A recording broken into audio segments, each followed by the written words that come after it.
Hi guys, welcome back to ESCplus. My name is Aitor, and we're here once again with another contestant for Malta Eurovision 2025, trying to represent Malta in Switzerland this year. Is Dario Bezzina. Hi Dario, thank you so much for coming to our channel. Hi, Aitor, and a big welcome to those who joined us, obviously, to watch this video. Yes. So tell us first of all before talking about the song and about the journey, which has been already a little bit crazy for you because you were. Well, we will tell now what happened. But let's first of all start introducing yourself. You are not new to MESC because you already took part a couple of years ago. But remind the people who you are and where do you come from, and a little bit introduce yourself. Yes, so I'm Dario Bezzina. I've been in the scene and I've been singing from the very young age of 11 years old. I participated even in the Junior Eurovision Song Contest way back in 2004 with the song Viva Musica, where I placed second, 1 point away from representing Malta at the time. And then, as you said, my recent participation in the Malta Eurovision Song Contest was in 2023 with the song Bridal Road. I didn't manage to make it to the finals at that time. And here I am again, participating again this year with the song Għażliet. With me this time around, I have Żeppi L-Muni, but we will talk more about the song later on. When it comes to my personal life, I'm a certified public accountant. So I do music kind of as a part-time job. My full-time job is a certified public accountant. When it comes to music, I'm also into musical theatre, and I took part in various musical and theatrical productions here in Malta as well. Nice. Thank you so much for introducing yourself. That was very complete. And yeah, I also forgot that you were in the Junior Eurovision. So you are meant to be here, in the Eurovision one day. You were already like starting the the journey back in 2004. So as you said, you are not new to MESC. You were 2 years ago in here, and you are trying again now. This time with the song Għażliet. Tell us, it's written by Philip Vela, which is already a known Maltese composer from Eurovision, but from also like other contests in Malta.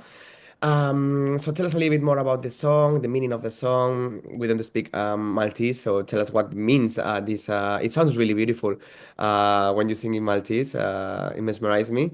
Thank you. So tell us a little bit what's the meaning of the song, the name of the song, and everything. How this song end up in your hands and Joseph's hands, and how do you end up, or how do you come up with the idea of featuring Joseph in the song? Yeah, so basically, Għażliet translates into choices.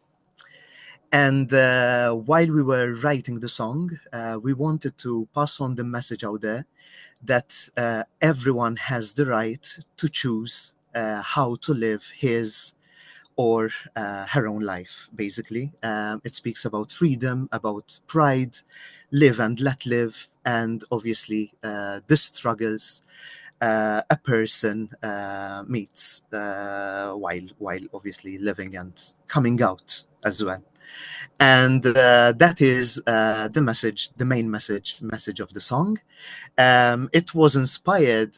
Philip Vella was invited to my wedding last October, and post wedding, he texted me that he wants to write a song about the struggles of someone who wants to come out, and obviously, and he wanted to emphasize how important it is that everyone has the right to live his own life without being judged. And that is where and when obviously the song idea was born. And I was like, Philip, if we're gonna participate in the Malta Eurovision Song Contest, I want something completely different from what we saw so far. And this is, I must say, the first song competing in a Malta Eurovision Song Contest that incorporates the traditional folk, which is Ana. And that is where Żeppi L-Muni came in. So we wanted literally a raw song with a traditional sound mixed with modern ethnic vibes as well. Yeah, that's something that I was gonna mention actually. That it sounds really Maltese, but not only because it's in Maltese, but also the music. The first part, I guess that it was a traditional Maltese singing style. And we never heard that in Eurovision and in MESC, especially. It's true that this year there are some songs that are incorporating sounds of the Maltese music, but not music like singing styles, unique. So that's very, very nice. What's your relationship with Joseph, and how do you come up with the idea of inviting him? Did you knew him before, and will he be also with you in the stage? I guess so, right? So. Yes, so basically I met Żeppi L-Muni, I think around 12 years ago.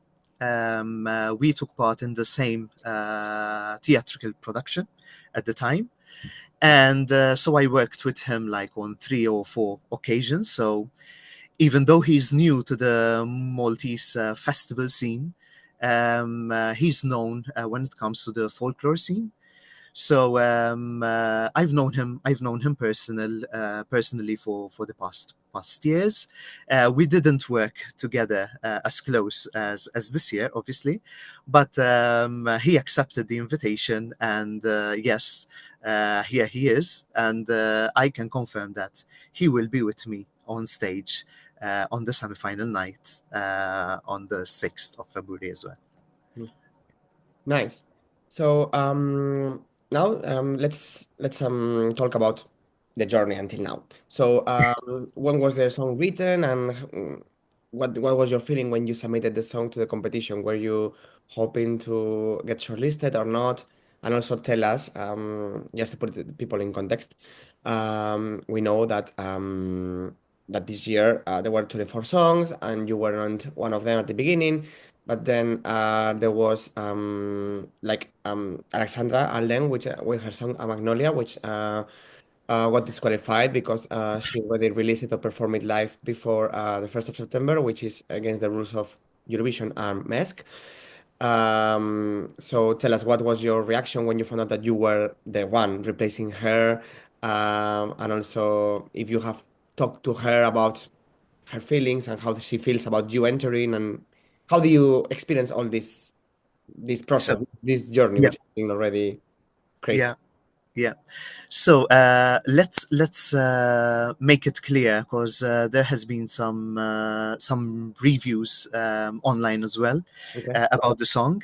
This song was written specifically for the Malta Eurovision Song Contest and wasn't submitted in Musica, which is another contest happening Yeah. here in Malta. So I wanted to put it out there that obviously this song was written specifically for the Malta Eurovision Song Contest. Yeah. So as you said, I believed in the song since the very start. I was sad that obviously when they published the 24 semi-finalists, I wasn't part of the list, because obviously since obviously I submitted the song, it means that obviously I believed in the song since the very start.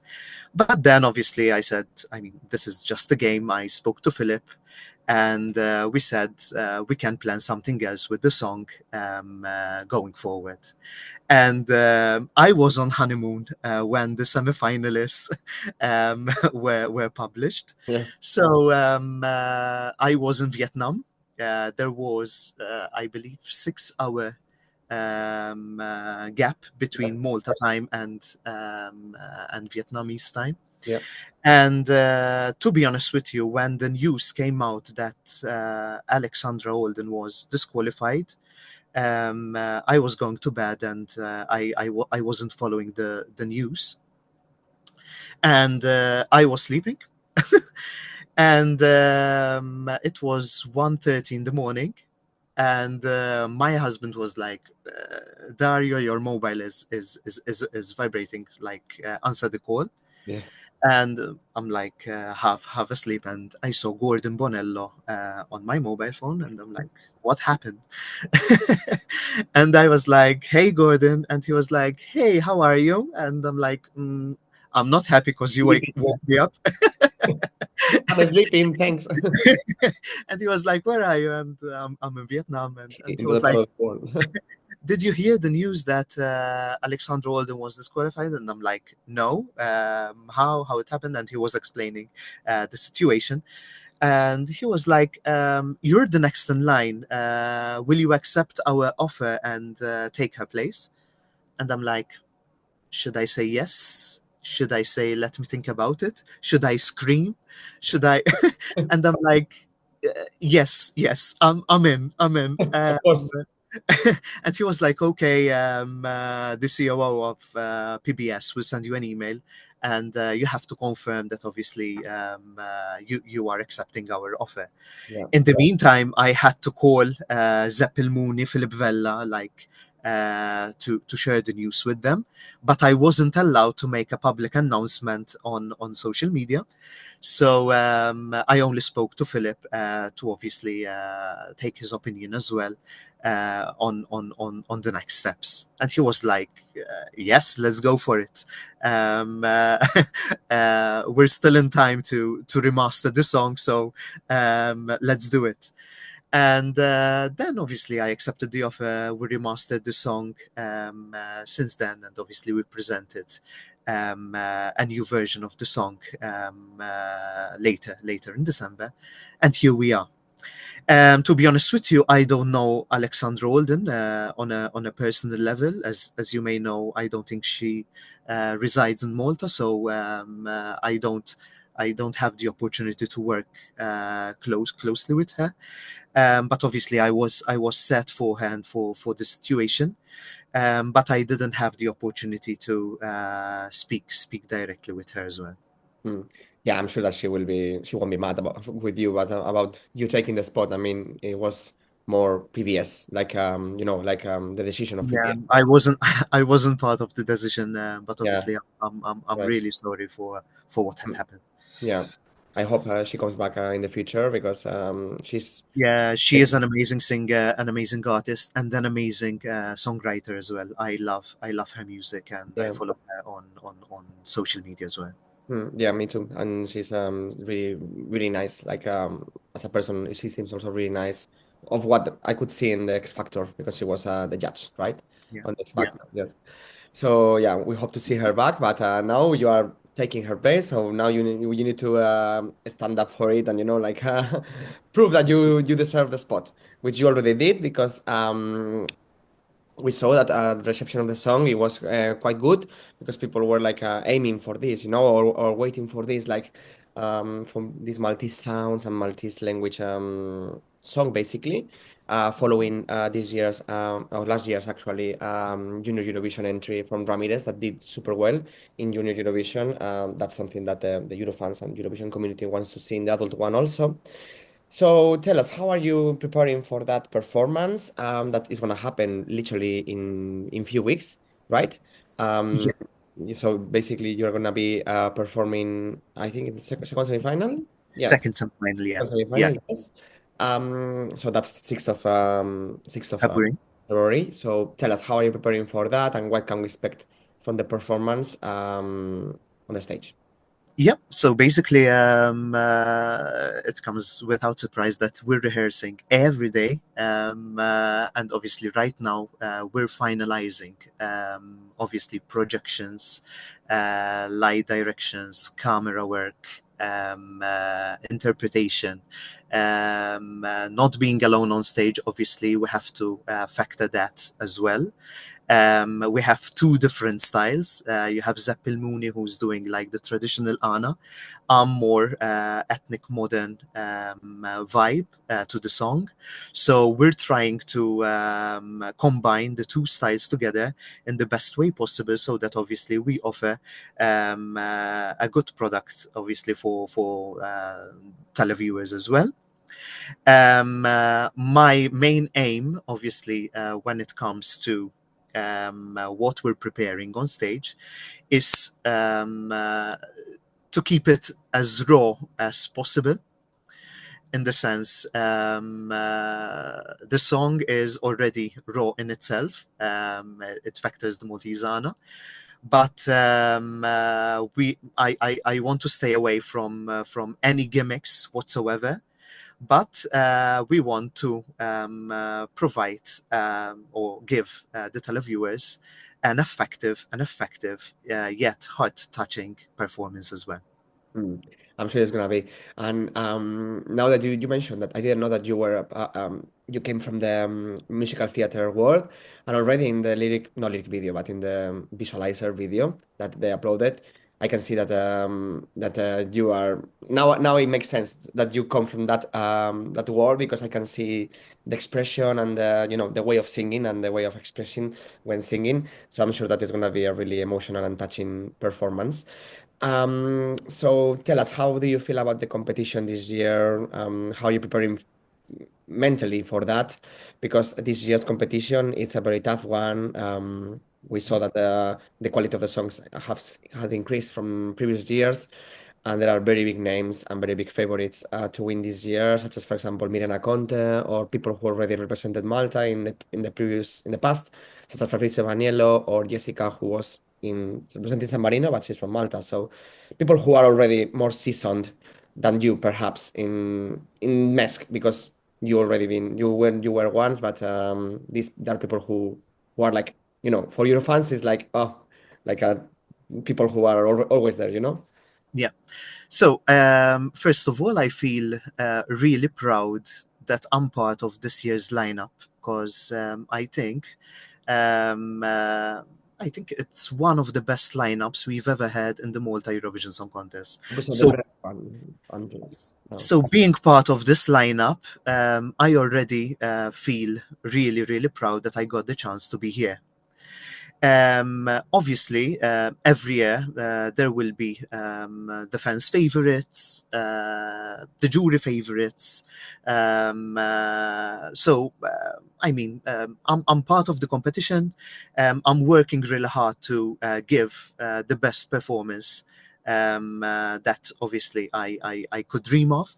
And then obviously I would leave it up to the televiewers and the judges and make the best song win. But as I said, I feel really proud that obviously even from the international fans, we're being kind of noticed as an island and as artists as well. Yeah, for sure. And especially, as I say, your song stands out because it's one of the few ones in Maltese and with the Maltese traditional sounds. So I think that's something that is gonna play in your advantage. So tell us, imagine that you're announced and you make it to the final you're announced as one of the finalists, and then you end up winning. Imagine that you end up winning MESC. What would it mean for you? I know what will mean for you because you are a Euro fan. I know that you go to Eurovision every year. You try to go, and you are like really into Eurovision world. What will it mean for you to be at Eurovision, especially with this song, with that message in Maltese, with the Maltese sounds? What would be your reaction when you winning MESC, and what would it mean for you? That would be a life-changing dream come true Yes. for sure, for sure. But I mean, I would work really hard, obviously, to make Malta proud, and obviously, I will take note of what the fans are saying. If there's a need of do some changes in the song or add or change some stuff, I would listen. I take constructive criticism really well, so I listen what the fans are saying to try and obviously improve the product even further. Hmm, nice. And what would it mean for you to bring that message and especially the Maltese heritage to the Eurovision stage? um, that would be, I would say, monumental. If I manage to take the Maltese folk, the Maltese Ana, to the actual Eurovision stage, that would be written down in history for The sure. history, yeah, because it's been very long time since we haven't heard Maltese in Eurovision, since the Yeah. 70s, I think, or so. So But not only Maltese, I think we never had a song with a folk yeah, no, that's true. touch on the actual Eurovision stage. Yes. So that would be amazing. That would be amazing. Yeah. And how do you feel about this year's, like, I don't like calling them competitors, but it's a competition, so let's call them colleagues. How do you feel about being with such big names in the competition, and how is your relationship with them? Have you met all of them? I guess that you, because you already been in the music industry of Malta and singing competitions, you know most of them, but tell us, how is the environment of this year's competition? I mean, we have a WhatsApp chat. Everyone is always like posting what we're up to. We're meeting each other when it comes to TV interviews, radio interviews. I mean, for example, yesterday I had my vocal lesson at Pamela Bezzina. As soon as I exited the door, I saw Mariana. We started screaming at each other because I haven't seen her since obviously the songs were out. I mean, I'm really good friends with most of the singers. We are collaborators and we work together on various occasions. So no, I won't see them as competitors. I Yeah, mean, and as you said, I'm a big Eurovision fan. So whoever wins, most probably they will see me cheering for them with the audience, even this year in Switzerland as well. So I always support local talent whenever and wherever. yeah, So that's me. of course. Nice. And do you have a chance to talk with other years Maltese representative for Eurovision, maybe like Sara Bonici? Actually, if your vocal coach is Pamela, she was last year at Eurovision, right? Doing the Exactly. backing vocals for Sarah. It was her coach, so she knows a lot Exactly. about Eurovision. Have you talked with Pamela or with Sarah or with someone that went to Eurovision already about the Eurovision experience, and how can you prepare yourself for that? Yeah. I mean, Pamela, apart from being my vocal coach, she's a really good mentor. In the sense when, for example, I'm worried or struggling mentally on how to approach certain things or certain stress, Yes. she is the one that calms me down. And obviously, she's a person sent from heaven to help me obviously cope with all the stress and all the requirements that obviously and all the deadlines that we have. So yeah, apart from Pamela, I speak with Glenn occasionally as well. I think he was one of the first who heard the song before submitting it to MESC as well, because I like getting some opinions as well before submitting a song.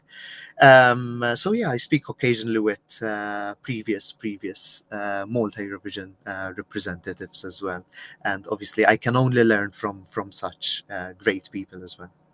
Of course.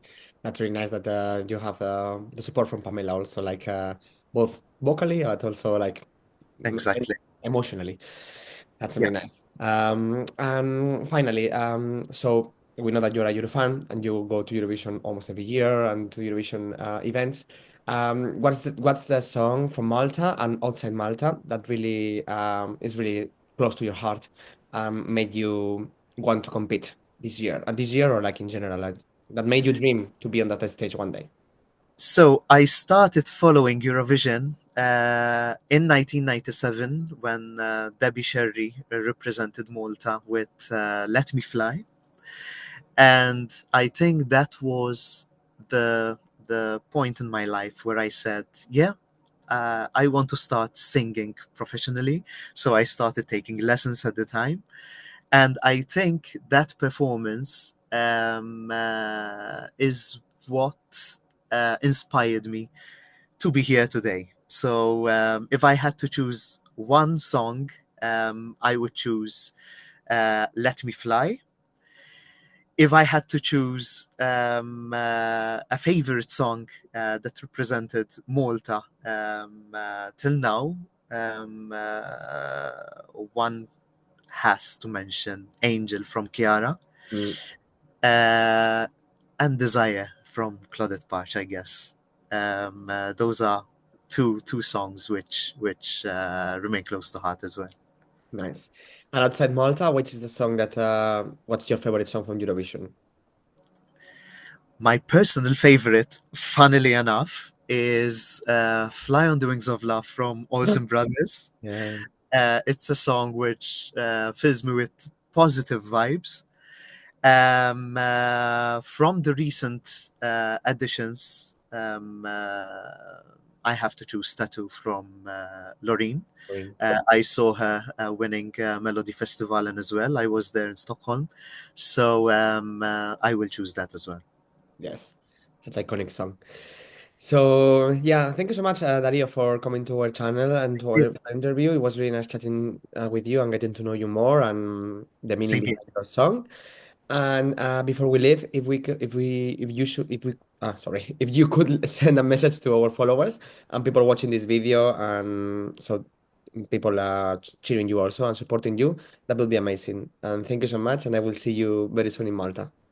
Thanks a lot. So basically, my message is I'm so grateful for the support the Eurovision fans are giving us as artists and as an island as well, as Malta. Eurovision is a celebration, and we are here thanks to you, thanks to your constructive criticism, thanks to your support. Keep on watching us, keep on supporting, and hopefully we are working really hard to see Malta back in the finals in this year's edition of the Malta Eurovision Song Contest. Thank Yeah, you, guys. we're praying for that, for Malta to be in the finals again. Thank you so much and see you very soon. Grazie, Hafna. Thanks a lot, Aida. Bye. Grazie, grazie. Bye.